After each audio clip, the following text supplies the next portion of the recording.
Hi, everybody. Welcome back to Harbor Online Community.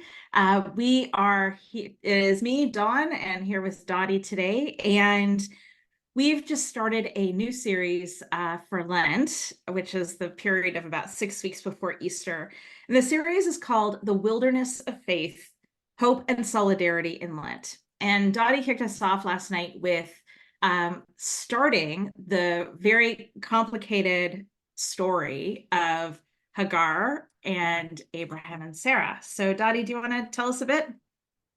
Yeah, so I'm going to shut my window here because I live in an urban setting where there's always street noise and all of that. Um, yeah, but I'll jump in. We're looking at the wilderness, and the wilderness is a phrase that has kind of become more popularized in a lot of our circles over the last couple of years of what does it mean to be in the wilderness. For many of us that have left places that felt unsafe, we often resonate with the wilderness metaphor. And the wilderness can also be a place of safety, but also a scary place of the unknown. And so that is also how we're going to explore the wilderness as we are in this Lent season. And we started with a story of Hagar, as you said, Dawn. And um, yeah, it's a really complicated story, and it's a story that we are going to stick with for the next couple weeks. And we wanted to approach this story um, through a lot of womanist interpretation. And so, womanism is Black women that are bringing their context to the text and to the story.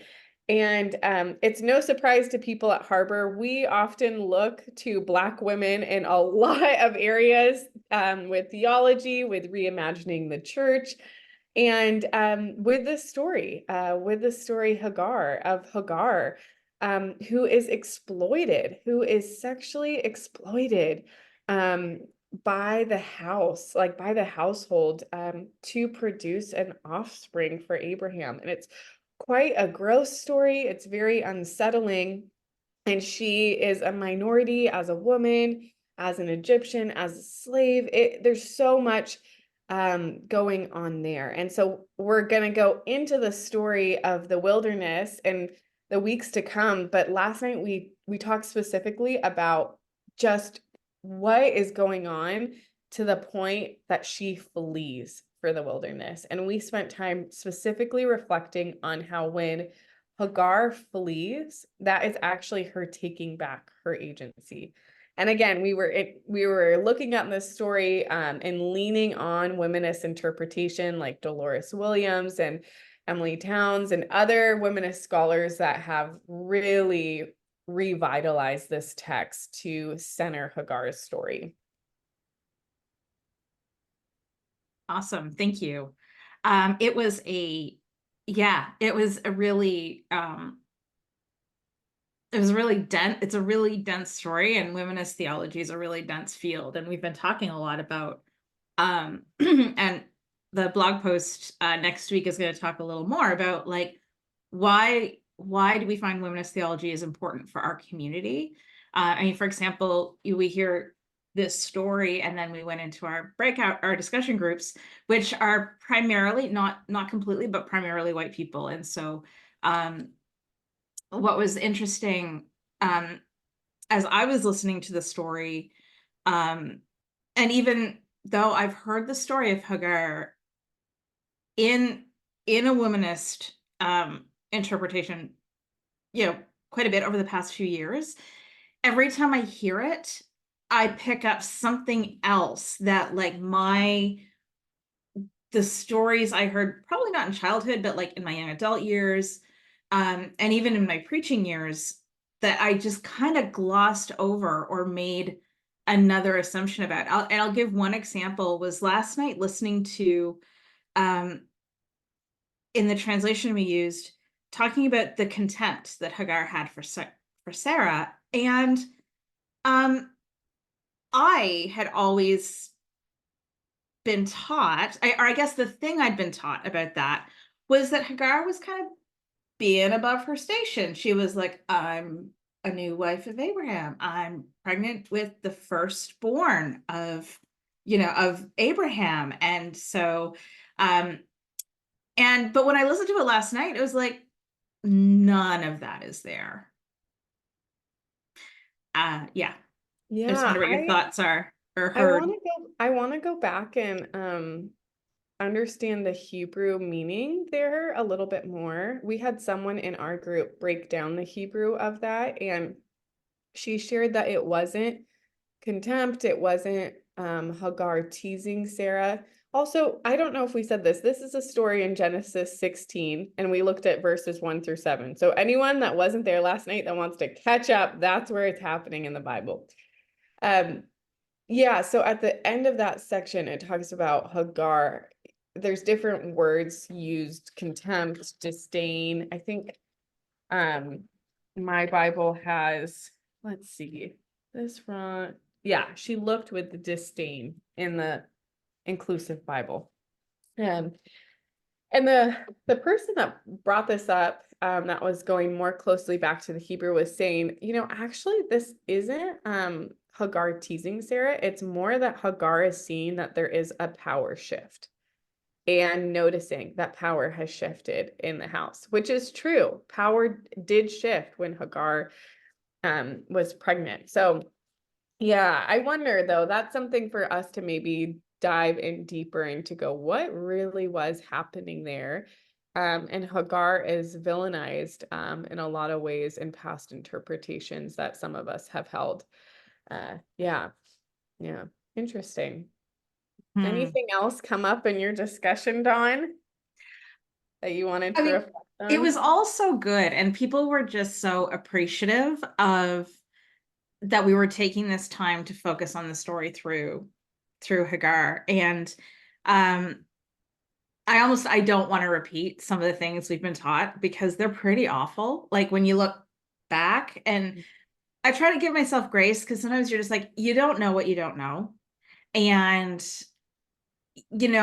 I and then you kind of forget what you don't know until it comes up again. And then you're like, oh my gosh, the last thing I heard about this story is like this horrific interpretation, like completely racist, completely sexist.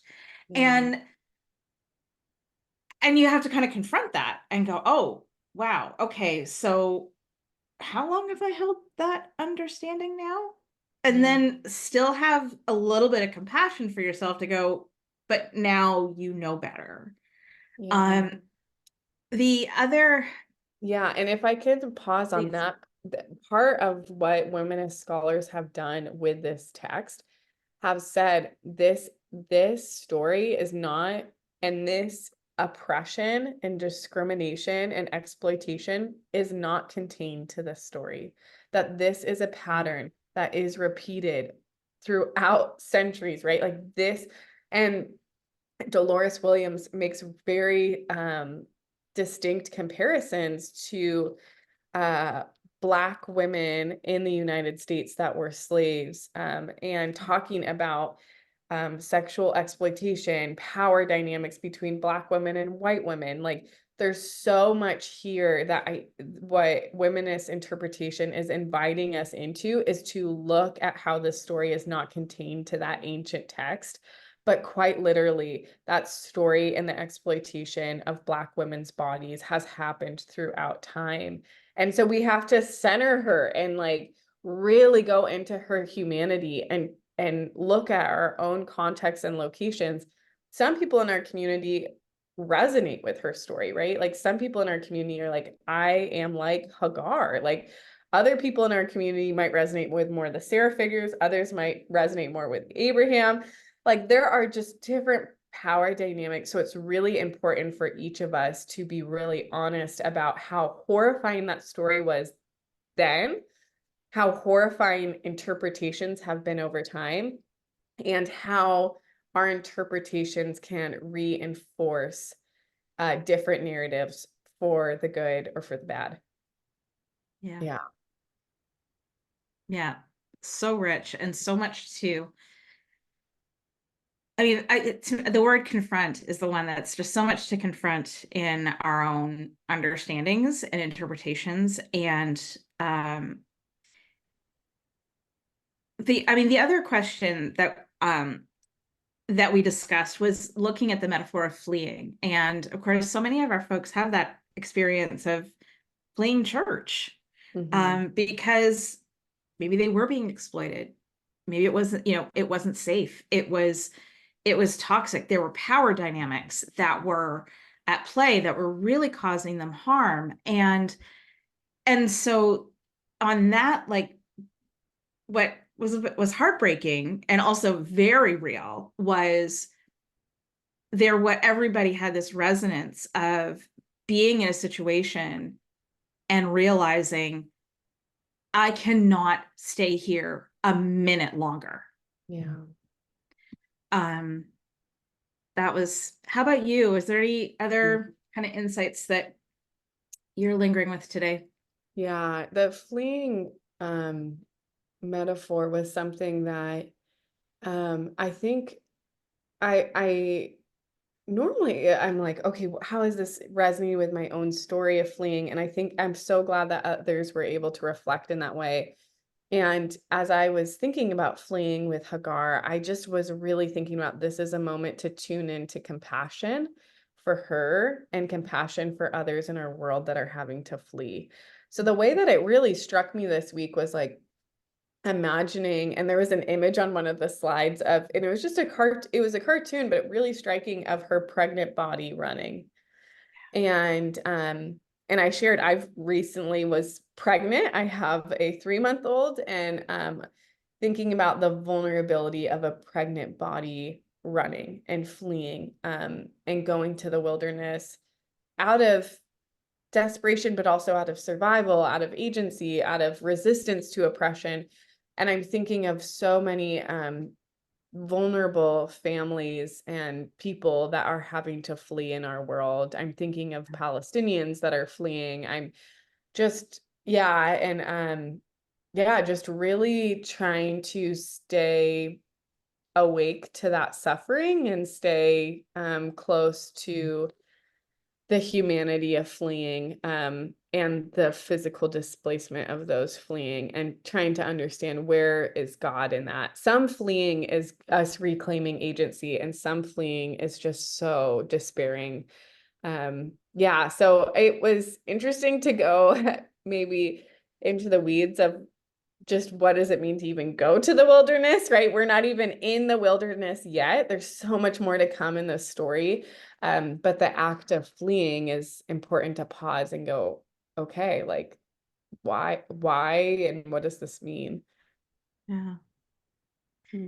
Well, thank you so much. And yes, we are going to continue with this story next week. And this series, we're going to look at different parts of the Bible that talk about wilderness. And we'll be doing this series until March 21st, I think. So everybody is always welcome to hop in on any of those evenings. You're not missing, I mean, you are missing, but you're not jumping in on something that you're going to miss a lot of details. We'll always be able to get you caught up. So thank you, Dottie, for a great presentation. Thanks Thank so you all much. for watching and hope to see you soon. Yeah, thanks.